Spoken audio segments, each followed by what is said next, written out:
जय महाकाल। आद्यकाली शक्ति साधना केंद्र में आपका स्वागत है।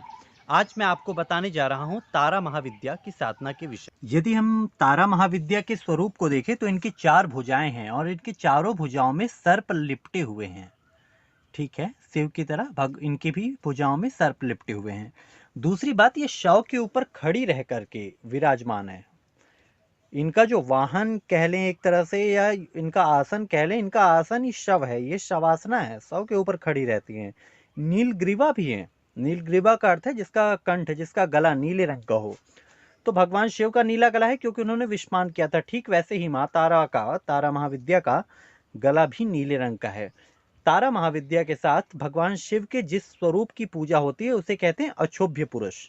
जैसा कि मैंने कहा, प्रकृति और पुरुष का संयोजन ही तंत्र है। तो यहाँ प्रकृति स्वरूपा तारा है, और जबकि इनके पुरुष कौन है? अक्षोभ्य पुरुष, जो भगवान शिव ही हैं। विषय में नवरात्रि का प्रथम दिन मां शैलपुत्री का, इन्हीं की विद्या तारा महाविद्या। तारा महाविद्या की साधना क्यों की जाती है? तारा महाविद्या, प्रथम तो ये शमशान की अधिष्ठात्री देवी हैं तमोगुणी स्वरूप में। दूसरे, ये विद्या की भी अधिष्ठात्री देवी हैं, ये विद्या भी देने का कार्य करती हैं। तीसरा, ये धन की भी अधिष्ठात्री देवी हैं, ये धन को भी देने का कार्य करती हैं। यानी तारा महाविद्या एक ऐसी महाविद्या है कि जो धन, विद्या और तांत्रोक्त शक्तियाँ, ये तीनों ही आपको प्रदान करने में सक्षम है। तो तारा महाविद्या की साधना इस नवरात्रि में आप कैसे करें और किस मंत्र का चयन करें? तारा महाविद्या की साधना नवरात्रि के 9 दिनों में की जाएगी, और 9 दिनों में साधक को इनके मंत्र का 1.25 लाख जाप करना होता है।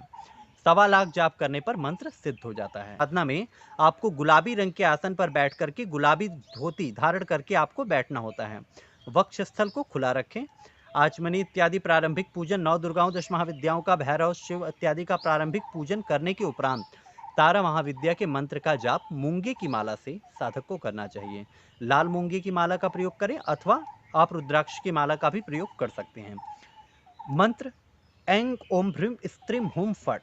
ऐंग ओम भ्रीम स्त्रीम हुम फट। एक बात ध्यान रखिएगा, पहला एम नहीं है, पहला एंग है। ऐंग ओम भ्रीम स्त्रीम हुम फट। सिर्फ ऐंग, वो ही ग लग के चलेगा, बाकी सभी बीज ओम, ह्रीम, स्त्रीम, हुम, ये सब मकार, सिर्फ ए अक्षर गकार लेके चलेगा।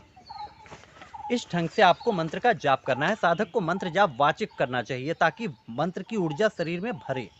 इस साधना में विशेषकर तारा महाविद्या की साधना करते समय में साधक को, विशेषकर शमशान साधक यदि तारा साधना करते हैं तो वो 100 पीठ साधना के अंतर्गत तारा महाविद्या को ले जाते हैं, अर्थात वो 100 पे बैठ के अथवा खड़े रह करके तारा महाविद्या की सिद्धि करते हैं। किंतु सामान्य साधक जो ऐसा नहीं कर सकते, यदि वो तांत्रोक्त सिद्धियां, शमशानिक शक्तियां चाहते हैं, तो उन्हें चाहिए कि चिता की जली हुई एक लकड़ी अपने आसन के नीचे रख करके साधना करें, अथवा अपने घर में आप सामान्य कुशा पे के आसन पे बैठ करके भी आप साधना कर सकते हैं। सामान्य सात्विक, जिन्हें सात्विक रूप से देवी की कृपा अथवा विद्या देवी से प्राप्त करने की कामना है, जो देवी से वाक शक्ति, कवित्व शक्ति इत्यादि प्राप्त करने की इच्छा रखते हैं, ऐसे लोगों को ये साधना सामान्य गुलाबी आसन पर बैठ करके करनी चाहिए। आप चाहें तो अपने आसन के ऊपर 1.25 मीटर गुलाबी कपड़ा बिछा सकते हैं, क्योंकि गुलाबी आसन सहजता से मिल नहीं पाता। गुलाबी फूलों से, गुलाब के फूलों से देवी माता की पूजन करें। अगर आपको गुलाब के फूल प्राप्त नहीं होते हैं तो किसी भी लाल रंग के फूल का आप प्रयोग कर सकते हैं। भोग के तौर पर देवी को अनार की बलि दी जाती है। अनार की बलि देवी को अत्यधिक प्रिय है। इसके अलावा आप पंचमेवे, सूखे मिठाइयाँ इत्यादि देवी को अर्पित करें। मंत्र का जाप करें। मंत्र जाप आप 1.25 लाख आप जाप आपको 9 दिनों के अंदर पूरा कर देना है। अब इसके लिए चाहे आप दिन में 3 बार आसन लगाएं, चाहे 4 बार आसन लगाएं, उससे कोई फर्क नहीं पड़ता, लेकिन आपका जाप पूरा होना चाहिए। तारा माता की साधना करने के लिए सर्वोत्तम समय कौन सा है? रात को 12 बजे तक माँ काली का, भगवती काली का प्रभुत्व होता है। 12 बजे के बाद तारा महाविद्या प्रभाव में आती हैं। मेरे गुरुजी कहा करते थे कि काली रात का घनघोर अंधेरा है, जबकि तारा प्रभात की पहली किरण है। तो आज उन्हीं की बात को मैं आपको समझाने का प्रयास करूंगा कि आप 12 बजे से 4 बजे के बीच का जो समय है, ये तारा साधना के लिए सबसे उपयुक्त है। मंत्र जाप के बाद साधक को दशांश हवन करना चाहिए।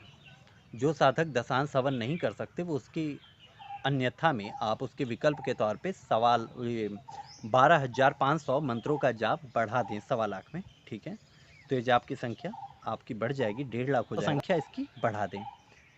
तारा साधना सिद्ध हो जाने के बाद साधक को आजीवन धन की कमी नहीं रहती। तारा साधना करने के बाद साधक में वाक शक्ति, कवित्व शक्ति, विचारों को समझ लेना, एक इंस्टीट्यूशन पावर बढ़ जाना, किसी भी चीज़ को आपको आसानी से समझ लेना या किसी के विषय में जान लेना, उस सभी कार्यों के लिए तारा माता की साधना विशिष्ट है। तारा माता की साधना करने के बाद आप पर किसी भी प्रकार के तांत्रिक व्यभिचार क्रियाएं आपके ऊपर प्रभावहीन हो जाएंगे, आपका कुछ बिगाड़ नहीं पाएंगे, कोई शत्रु आपका अनिष्ट नहीं कर पाएगा।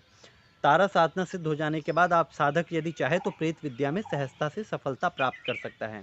ये प्रेत विद्या में बहुत शीघ्र सफलता दी जाती हैं। आशा करता हूँ कि आप इस नवरात्रि में तारा महाविद्या की साधना करें और इसकी शक्तियों को आप स्वयं अनुभव करें, अपने जीवन में साकार रूप में आप माँ तारा की कृपा प्राप्त कर सकें और अपने जीवन में उन्नति के पथ पे आप अग्रसर हों, ऐसी मेरी कामना है। जय महाकाल। अपने अगले वीडियो में हम फिर मिलेंगे एक नए विषय के साथ, एक नई महाविद्या के साथ।